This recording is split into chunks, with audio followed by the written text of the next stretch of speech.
Di soal di atas diketahui tinggi kolam merkuri, nilai kecepatan gravitasi, densitas merkuri atau Rho, kemudian diketahui tekanan absolut yaitu 90 kPa. Ditanya berapa tekanan atmosfer di tempat tersebut. Dapat dirumuskan PATM sama dengan P absolut dikurang Rho dikali G dikali dengan H. Nah, kemudian substitusikan nilai-nilai yang diketahui di atas. Selanjutnya PATM sama dengan 90 kPa dikurang dengan 79.380 PA. Kemudian nilai dari 79.380 PA itu diubah menjadi kilopascal. Selanjutnya didapatkan hasil 10,62 kPa. Jadi PATM di tempat tersebut yaitu sebesar 10,62 kilopascal.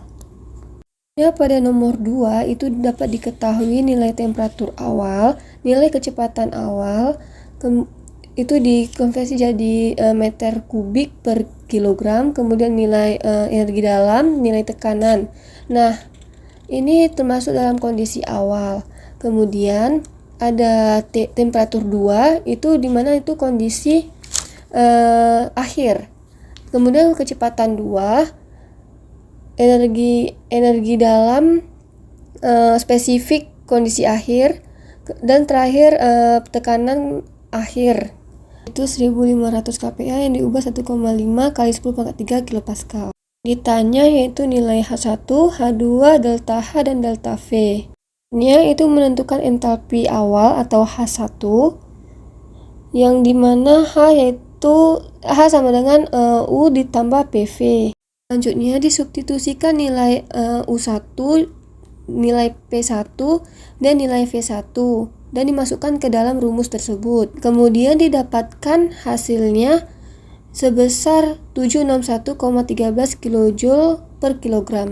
Itu menentukan entalpi akhir atau H2 dengan masukkan rumus yang sama. 2 sama dengan U2 ditambah P2 dikali V2. Kemudian disubstitusikan nilai tersebut ke dalam rumus sehingga didapatkan yaitu nilai H2 sebesar 3040 kJ per kilogram.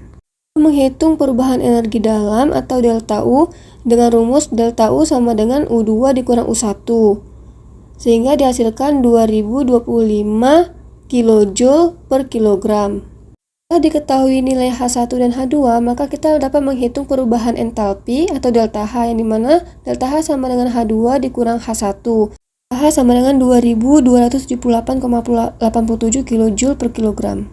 Pada soal selanjutnya itu ada dua pembagian, yaitu ada pemanasan serta kompres. Dimana pada pemanasan volume konstan dan pada kompres temperaturnya konstan. Dimasukkan yang diketahui pada soal ke dalam pembagian tersebut dan yang tidak diketahui dalam soal pada pembagian tersebut. Setelah itu menentukan nilai volume 1 yang dirumuskan jadi PV sama dengan RT. Lalu V sama dengan R kali T dibagi dengan P. Sehingga didapatkan nilai volume 1 sebesar 0,00895 meter kubik. Volume konstan maka V1.2 sama. Selanjutnya yaitu menentukan tekanan 1.2. Dirumuskan sebagai berikut. 1.2 sama dengan T1.2 dibagi T1 dikali dengan P1. Lalu dimasukkan nilainya dan disubstitusikan. Sehingga dapatkan nilai 3,93 bar. Setelah itu menentukan nilai V2 dengan rumus yang sama yaitu PV sama dengan RT. Nah, kemudian disubstitusikan nilai-nilainya sehingga didapatkan nilai V2 sama dengan 0,00440 meter kubik per mol. Hitung nilai V delta P dan dimasukkan nilai-nilainya. Setelah didapatkan V delta P, selanjutnya itu dihitung delta U sama dengan Q sama dengan CV dikali delta T. Delta H sama dengan delta U ditambah V delta P. Sehingga dapatkan hasilnya yaitu 2910,85 Joule. Tersebut pada kondisi W sama dengan 0. Selanjutnya pada kondisi isotermal delta H sama dengan 0 didapatkan delta V sama dengan 0, Q sama dengan W, delta V sama dengan Q kurang W. Tentukan nilai W sama dengan N kali R kali T ln P2 bagi P1. Kemudian disubstitusikan nilai-nilai tersebut dan didapatkan hasilnya yaitu sebesar 2300,85 Joule. Masukkan nilai Q yaitu 2078,5 ditambah 2500,85 dan dimasukkan nilai delta H, nilai delta U, dan W yang diperoleh pada perhitungan sebelumnya. Sekian dari saya, terima kasih.